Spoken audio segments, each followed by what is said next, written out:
Hey, Bob Nolan here with Thought Provokers, and this provoker comes from a meme I saw a few years ago. It said, have the courage to start a conversation that means something. Often, I think that means possible controversy, differing opinions, points of view.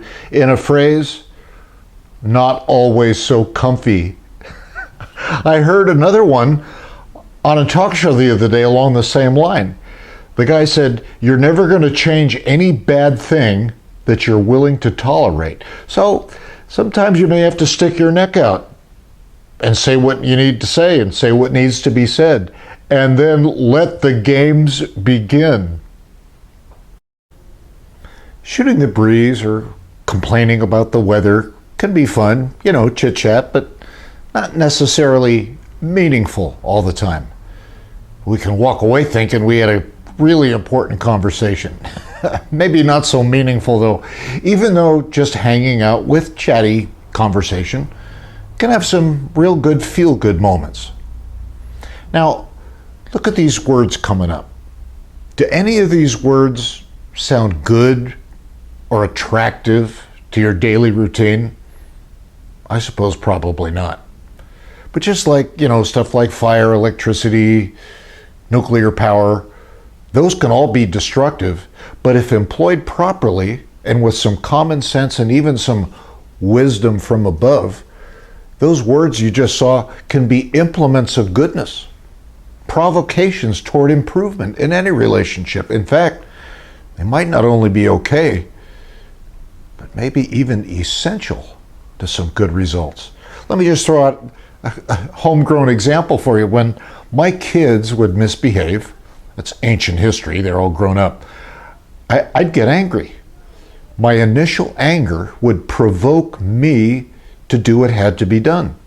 Sometimes a spanking. But as far as I remember, I could be wrong, I don't think I ever spanked in anger. The spanking was a necessary event. When done, I'd often hold them in my lap and cry with them because I hated to spank them. But I didn't let the initial anger run me. Even God gets angry. Fortunately for us, his anger only lasts for a moment. If I hadn't had that initial anger, I might have just sloughed off the disobedience or whatever was going on. The anger actually helped me. There's all kinds of spats with all kinds of people and groups around philosophies or religion or hurtful events. Even critters have spats, sometimes with deadly results.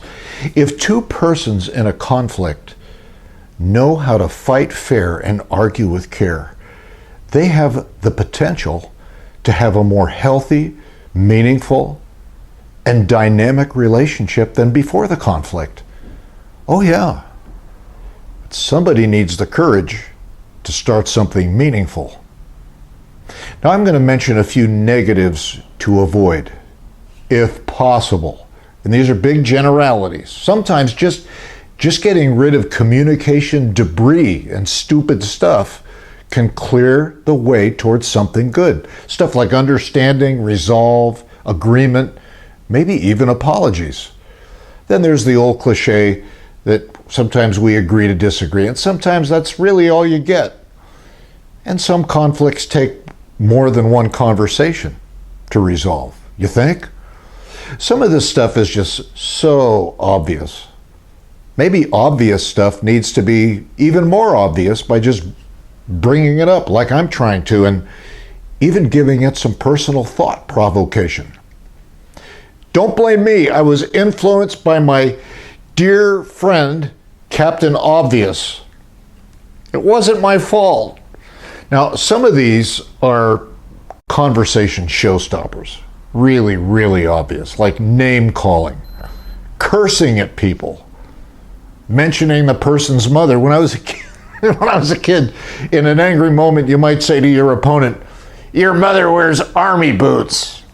Of course, in today's snarky culture, comments about someone's mother might be a bit more nasty than just "she wears army boots." Anyway, those are obvious ones to avoid. They might feel good for a few seconds. You know, yell and scream and get mad and call names, but never very helpful to resolve a relational problem. Here's a couple of big kind of generality words that will at least prolong, if not terminate, a truly valuable and productive argument types conversation. I looked them up in Webster's. Snide. When's the last time you heard the word snide? It means slyly disparaging, insinuating. And then sarcastic. A sharp and satirical utterance often designed to cut or give pain. Now, sarcasm can be a very fun, even sophisticated kind of humor, but it's a communication device that doesn't usually resolve issues in a conflict. And then put them both together, snide plus sarcastic, unhelpful, defensive, snarky, mean, disqualifying. It reveals insecurity in the snarky person. I don't know what else to say, so I'll attack with snide, sarcastic remarks. Maybe we've all done it. But is it ever successful for changing anyone's mind? All right, so there's a few generalities, and gosh, I've already carried on too long. I don't want this provoker to be a cure for your insomnia. So tell you what, stay tuned for part 2. I'll get it done quickly, and it'll have some even more obvious but practical thoughts coming up quickly. Bob Nolan here with Thought Provokers, and you be careful out there.